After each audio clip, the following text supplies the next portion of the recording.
말씀은 에스라 5장 1절로 5절 제가 말씀을 봉독하겠습니다.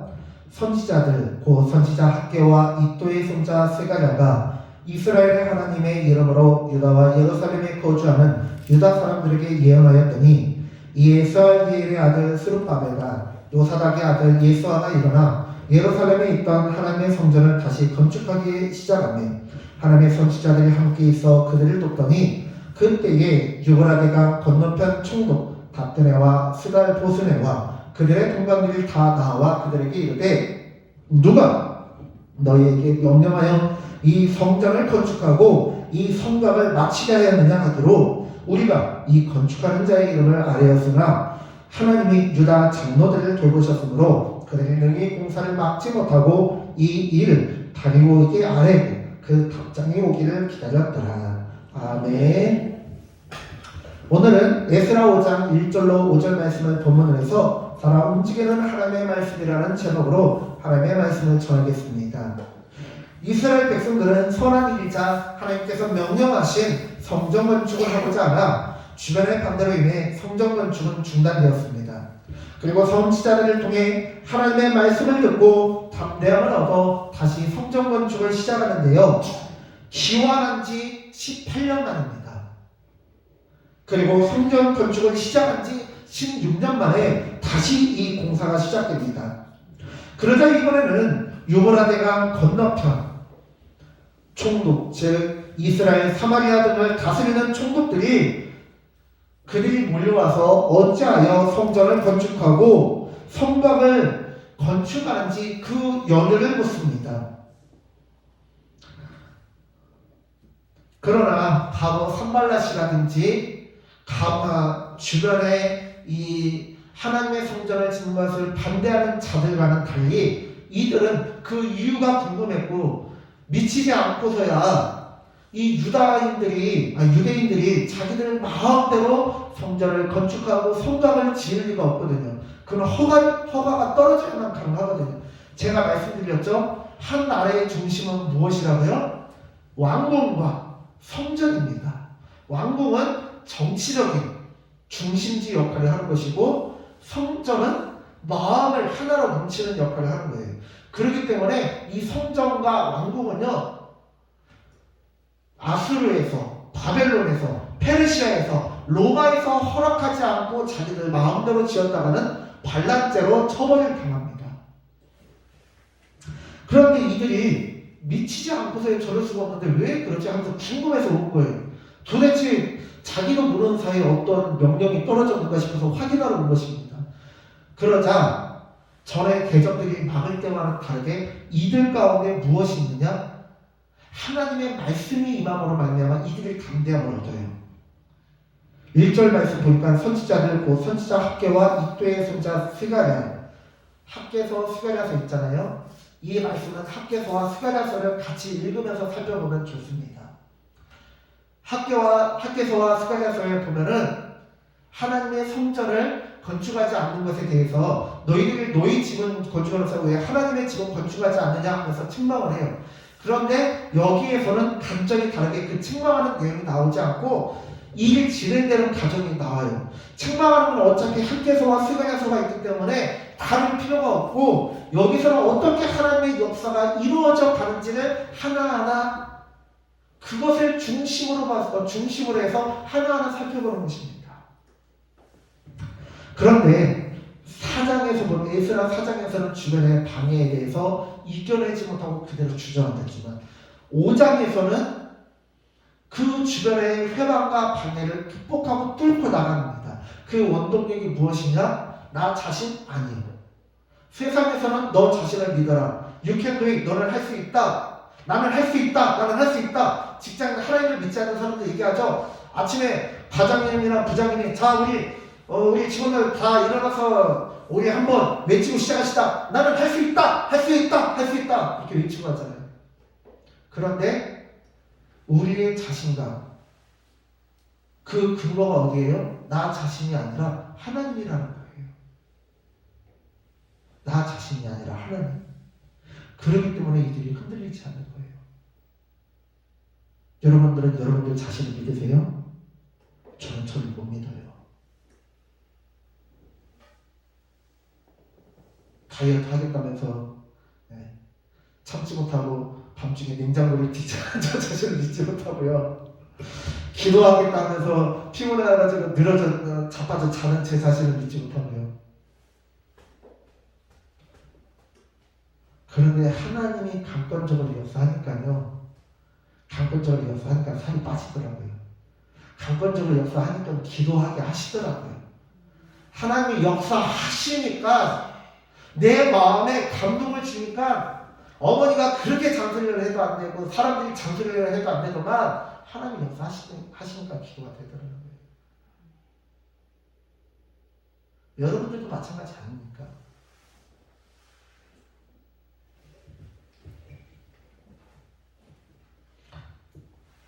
자, 그렇다면 우리가 이 말씀을 통해서 깨달아야 될 것이 무엇이냐? 하나님 말씀을 통해서 우리가 하나님의 일을 이루는 것을 회방하는 것들을 이겨내야 되는데요. 그것을 어떻게 이겨내느냐? 하나님의 말씀을 이겨내야 되는 거예요.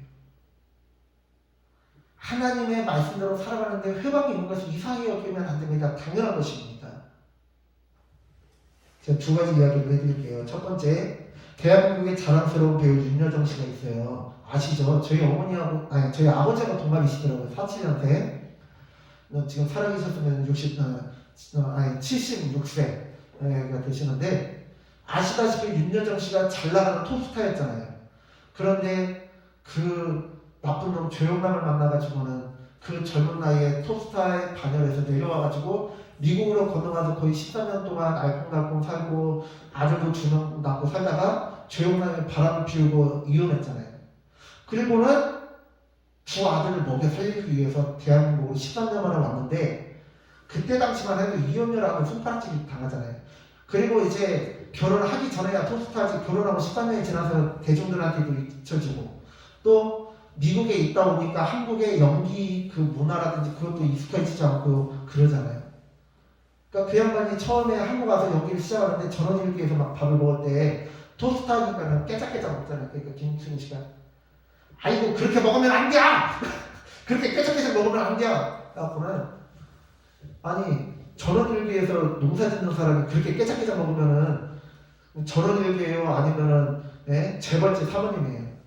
그러니까는 그때부터 네 진짜 이쁜 연기 톱스타만 하는 게 아니구나 하면서 두 아들 살리기 위해서 윤여정 씨가 직접 한마디 닥치는 대로 일이 단연부터 시작해가지고 일이 있으면 닥치는 대로 하기 시작했어요. 그러니까 그분은 얘기를 해요. 나는 어떤 연기적인 철학을 가지고 한 것이 아니라 두 아들을 먹여 살리기 위해서 닥치는 대로 연기를 했다. 그렇기 때문에 오늘날 영화 미나리를 통해서 미국과 영국 등 세계적인 영화제, 아카데미 시상식을 비롯해서 세계적인 영화제들에서 여우주연상을 차지하게 됐잖아요. 나이 70이 넘은 작년 나이 75세 때.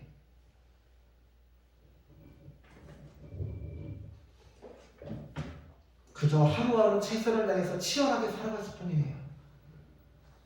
또 한 사람은 미국 사람입니다. 미국 대학 교수인 제럴드 시초 교수가 있는데 이 사람은요 자동차로 이 가족여행을 가는데 상대방에서 만취 한 운전자가 그냥 이 제럴드 시초 교수가 탄 차를 들이받아가지고요 한날 한시에 장모님 그리고 사랑하는 아내 사랑하는 딸을 잃어버렸어요. 그럼 제정신으로 살 수 있어요? 미쳐버리죠. 몇 날 며칠을 그렇게 허송세월 보내고 슬픔에 잠겨 살았는데 정신을 차리고 보니까 살아남은 딸과 함께 살아남았거든요. 두 자녀가 두 딸이 자기 때문에 피폐해져 가고 있더라고요. 그 딸을 살리기 위해서 정신 차리고 씻기고 밥 먹이고 학교로 보내고 집안일하고 또 먹고 살아야 되니까 교수일하고 정신없이 살았대요. 그러면서 어떻게 삶을 이어가게 됐는데 자신의 경험을 책으로 엮여놨는데 그 책이 하나님 앞에서 울다라는 책이에요. 그리고 그분이 무엇이라고 얘기하냐면 책에서 많은 사람들이 희망을 쫓아서, 행복을 쫓아서, 평안을 쫓아서 어디로 가요? 서쪽으로 가요. 왜? 해가 떨어지지 않기 위해서. 내 인생에 해가 떨어지지 않기 위해서 서쪽으로 달려간다는 거예요. 근데 사람이 아무리 빨라도 해를 따라갈 수 있어요? 없어요? 없어요. 그러나 기독교인들은 오히려 하나님이 보내시는 땅, 희망이 없어 보이고 점점 저물어 가고 어둠으로 물들어가는 그 땅을 향해서 나아가라고 하거든요. 하나님은. 그런데 오히려 역설적이게 그 땅에 희망이 있다는 거예요. 왜? 어둠이 깊으면 깊을수록 해가 더 빨리 떠오르기 때문에 그렇습니다. 우리 인생이 때로는 어렵고 힘이 듭니다. 왜? 하나님의 일을 하는데 하나님께서 맡기신 사명을 감당하는데 방해와 회방이 있는지 의아해야 합니다. 그러나 이것은 이상한 일이 아닙니다. 왜냐하면 이 세상은 악한 영과의 전쟁터이기 때문에 그렇습니다. 하나님께서는 우리에게 구원을 주셨습니다. 그리고 그 이후의 일은 하나님께서 인도해 주시기는 하지만 우리 스스로의 힘으로 뚫고 나가야 되는 부분도 있다는 거예요. 우리가 영성을 말할 때 흔히 귀신을 쫓아내고 병을 치료하는 것들을 생각합니다. 그것도 맞긴 맞아요. 그런데 그거는요, 영성의 극히 일부분이라는 거예요. 영역의 극히 일부분이에요. 그런 영역은요, 박수무당도 지리산 가고, 청계산 가고, 계룡산 가서, 송계산 가서 도령을 쌓고 몇 날 며칠 치성을 드리고 정성을 드리면서 자기가 모시는 신에게 도령을 받으려고 하잖아요. 도령을 받아서, 뭐라고 하죠? 그거 막 칼날 위에 올라가서 단두대 같은 그런 칼날 위에 올라가서 막 춤추고 그러잖아요. 작두. 그거 막 고기 같은 것도 올려놓고 그냥 슝 하고 잘라질 정도로 날카로운데 사람이 올라간다는 게 말이 안 돼요. 그런데 귀신이 들리니까 도령이 쌓이니까 그게 가능하더라는 거예요. 그런데요, 기독교의 영성, 기독교의 실력, 기독교의 믿음, 그거는요, 단순히 그런 도령을 쌓는 수준이 아니고요. 우리의 영성은 무엇이냐? 고난이 우리를 흔들 때 넘어지지 않는 것을 말합니다. 끊임없이 인생의 파도가 몰려올 때 넘어지지 않는 걸 말해요. 그게 진정한 의미의 영성이고 진정한 의미의 믿음이고 진정한 의미의 실력이라는 것입니다. 우리가 기도하고 말씀을 보고 성경을 많이 읽는 것은 왜 그렇습니까? 그것은요, 마치 스포츠 선수들이 동계훈련을 가잖아요. 오키나와라든지 하와이라든지 감으로 동계훈련을 가요. 가서 겨울 동안 열심히 운동하거든요. 근데 왜 열심히 해요? 그게 1년 농사의 결과를 좌지우지하기 때문에 그래요. 동계훈련에서 열심히 자기를 단련하고 연습하고 모든 그런 기술과 능력을 갈고 닦고 실력을 갈고 닦아야 1년 동안 시즌이 시작될 때 좋은 결과를 얻을 수 있거든요. 우리가 기도하는 거 도력 쌓는 거 아니에요. 우리가 말씀을 읽는 거 그게 우리의 도력을 쌓는 거 아니고요. 그럼 왜 기도하고 말씀을 보고 봉사하고 하느냐? 환난이 올 때 저번보다 더 잘 버티기 위함이라는 거예요. 시련이 올 때 다음에 더 멋지게 마치 서핑보드를 타는 선수가 파도가 몰려올 때 초보자는 그 파도에 묻혀버리지만 전문가는 그 파도를 올라타버리잖아요. 파도가 올 때 파도를 올라타버린다는 거예요. 우리는요, 파도가 1m짜리 2m짜리만 와도 놀래요. 그런데요, 서핑보드 선수들은 어때요? 10m짜리 20m짜리가 와도 겁내는 게 아니라 드디어 때가 왔다, 내가 날아오를 때가 왔다 하면서 멋지게 파도가 나가서 그 위를 막 10m, 20m면 거의 아파트로 치면 막 7층, 8층 높이잖아요. 얼마나 높아요. 근데 그 위를 멋지게 타고 가는 거예요. 그게 실력이고 그게 영성이라는 거예요. 우리가 기도하는 것, 말씀을 보는 것은요, 세상 사람들과 달리 환난이 올 때 흔들리지 않기 위함이에요. 목사님 저도 마찬가지예요. 목사님 저도요. 목사님 저도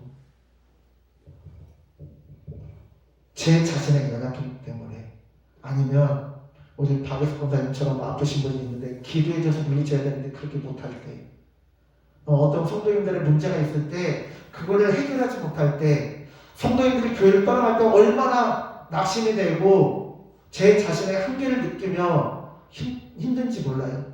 다만 티를 안 내려고 해요. 왜 목사가 티내고 그냥 작은 일에 힘들어하고 그러면은 그건 지도자가 아니잖아요. 목사가 흔들리면 성도님들은 더 흔들리잖아요. 성도님들이 한 번 떠나갈 때 얼마나 가슴이 찢어지고 잠을 못 자는지 몰라요. 그런데 티를 안 내요. 제가 냉정한 게 아니라 지도자는 그래야 되거든요. 비록 마음이 아프고 마음이 찢어진다 할지라도.